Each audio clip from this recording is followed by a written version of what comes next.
So ang topic po natin ngayon, ang ating pong title is The Key to Break the Chains that Binds.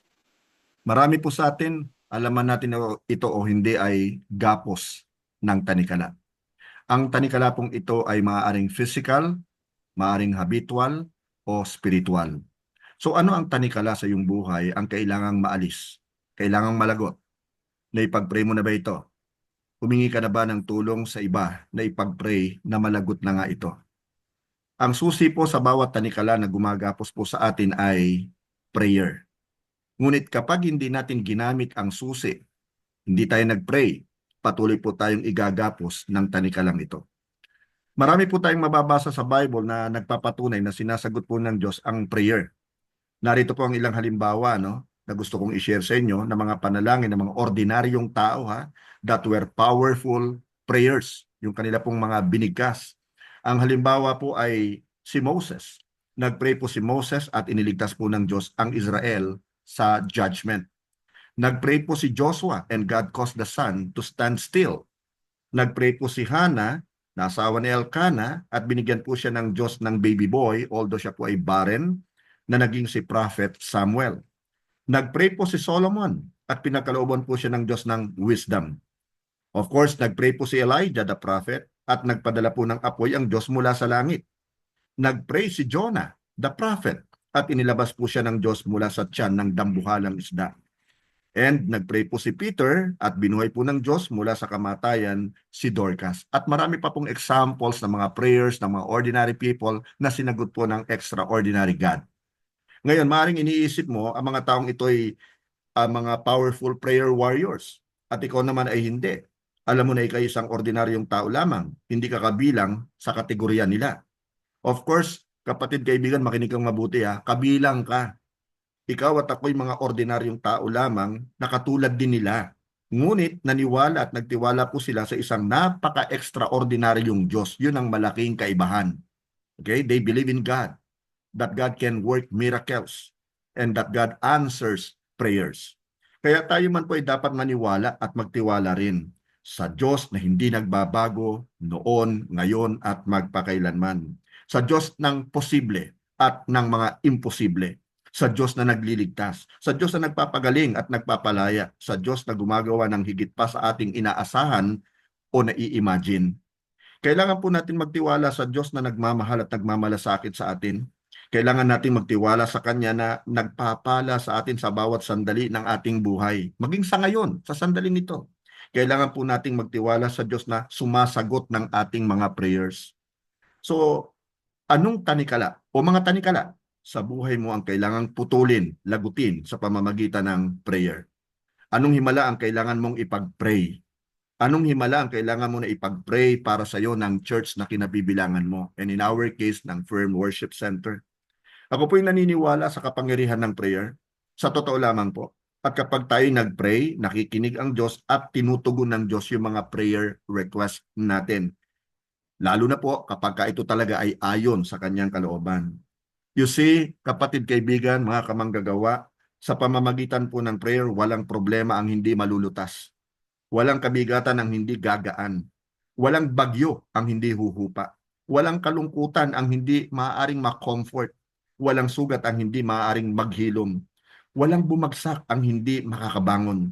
Walang kasalanan ang hindi mapapatawad. Walang pagkauaw ang hindi kayang pawiin. Walang gutom ang hindi kayang busugin. Walang kaguluhan ang hindi kayang makaranas ng himala.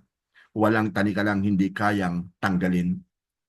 Now, mababasa po natin sa Book of Acts chapter 12 ang isang halimbawa ng physical change na nakalag bilang resulta po ng sama-sama at nagkakaisang church members na nagpe-pray. Ito po yung mababasa nga natin sa Book of Acts chapter 12 verses 1 to 7. Pakinggan niyo pong mabuti at atin pong imaginein yung scenario dito. About that time, King Herod Agrippa began to persecute some believers in the church. He had the apostle James, John's brother, killed with a sword. When Herod saw how much this pleased the Jewish people, he also arrested Peter. This took place during the Passover celebration. Sa verses 4 and 5, then he imprisoned him, placing him under the guard of 4 squads of 4 soldiers each. So bali 16 po yan. Herod intended to bring Peter out for public trial after the Passover. But while Peter was in prison, the church prayed very earnestly for him. Ulitin ko po yun ha. But while Peter was in prison, the church prayed very earnestly for him.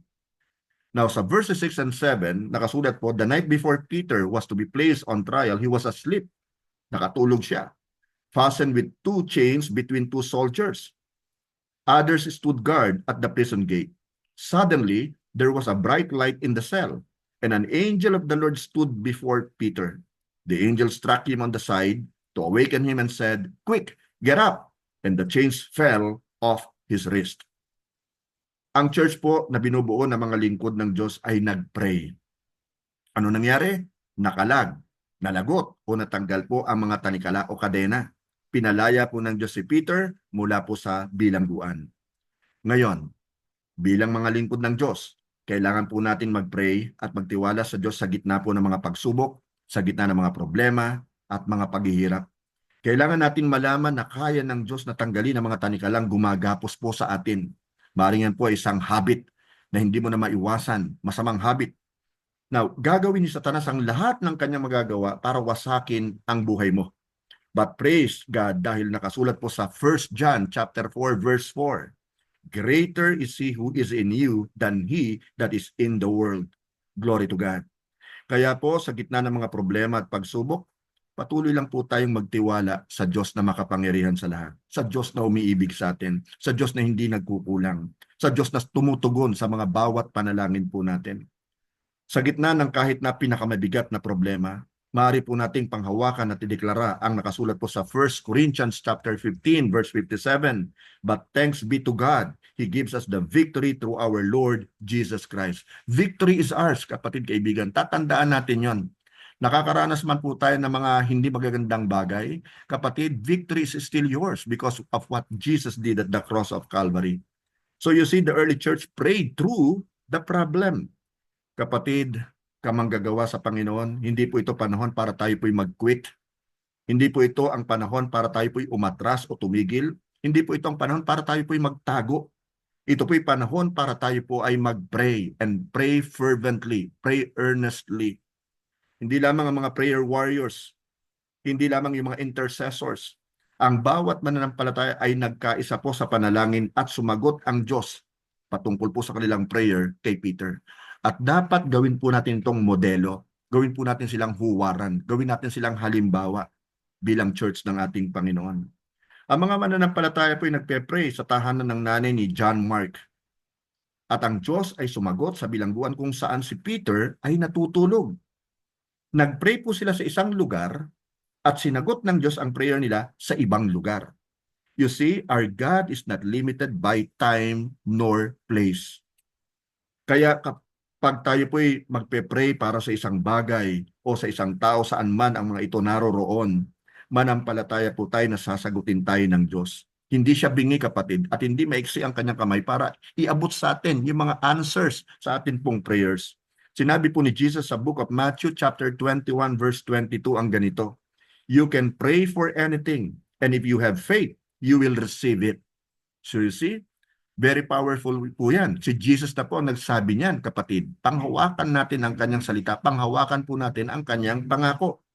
Ito po ay maliwanag na pangako nga ng Diyos, ng ating Panginoong Yesus sa ipinagpe-pray natin dito, o kung saan kayo naroroon, at ganun din po sa ipinagpe-pray natin sa mga nasa malayong lugar, ito man po ay sa ibang bansa. It doesn't matter to the Lord. He is all-powerful, He is all-knowing, and He is present everywhere. Walang dahilan para tayo po'y magduda. Dahil kung magdududa tayo, huwag na po nating asahan na matatanggap natin ang ating hinihingi sa Diyos. Maliwanag po yung sinabi ni Apostle James, o ni James, doon po sa book of the brother of Jesus, doon po sa James chapter 1 verses 6 and 7. Listen to this. Ang sabi niya, but when you ask, when you pray, you must believe and not doubt, because the one who doubts is like a wave of the sea, blown and tossed by the wind.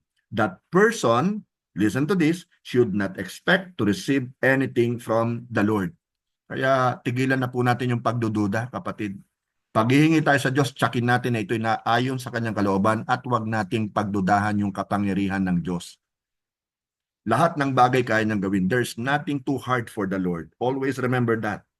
Actually, sa totoo lang, hindi po tayo naiiba sa church na nag-pray para kay Peter. Ipinag-pray nila si Peter na nakabilanggo. Ngunit, na-shock sila at hindi makapaniwala. They were so amazed na kumakatok si Peter sa pinto ng kanilang kinaroroonan. Nakasulat po sa Book of Acts chapter 12 verses 13 to 15, he, meaning si Peter, knocked at the door in the gate. And the servant girl named Rhoda came to open it. When she recognized Peter's voice, she was so overjoyed that instead of opening the door, she ran back inside and told everyone, Peter is standing at the door. Pakinggan niyo po yung nakasulat sa verse 15. Ang sabi nila, you're out of your mind. They said, when she insisted, they decided it must be his angel. So naisipan nila na maaring patay na po si Peter o kaya yung angel ni Peter ang kumakatok. May-imagine ba po natin, ano? They were praying para sa welfare nitong si Peter, para siya po yung makalaya, pero nung may kumatok, sila po ay hindi makapaniwala. Habang kumakatok si Peter sa pinto, ano nangyari? Lumapit po yung servant girl na ang pangalan po ay Rhoda para buksan ang pinto. Maaring ang pinakahuling taong inaasahan po ni Rhoda na nasa labas ng pinto na kumakatok ay si Pedro o si Peter. Hindi niya akalain yun. Kaya nga labis po yung kanya naging kasiyahan nang mabusesan niya si Peter. At sa halip na buksan niya ang pinto, out of excitement, anong ginawa niya? Tumakbo siyang bumalik sa kanyang mga kasama na nagpe-pray at sinabi sa kanyang mga kasama na nasa labas si Peter.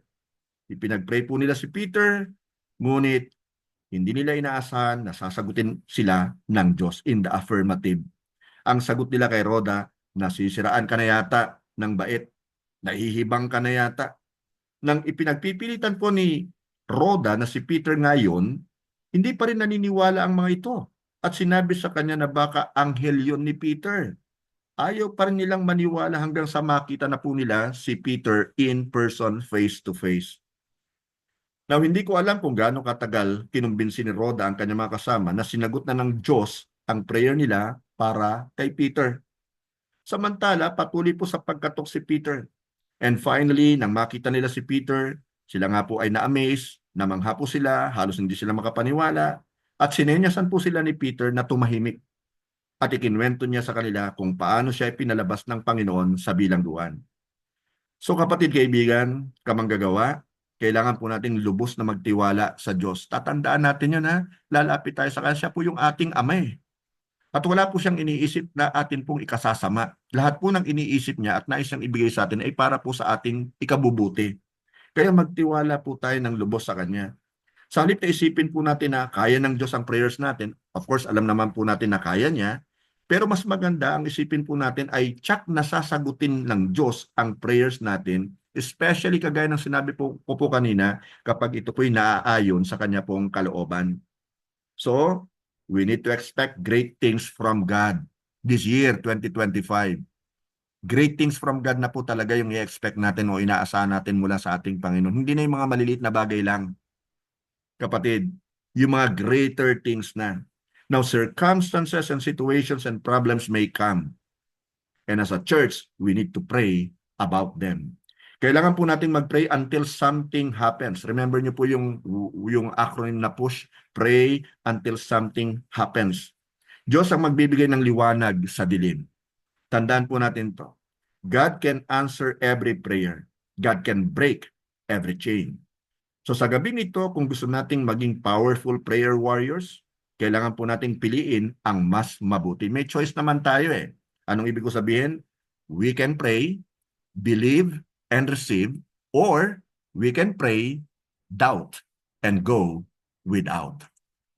Nawa po meron po tayong natutunan sa atin pong simpleng pinag-aralan ngayong gabi. Now, kapatid kaibigan,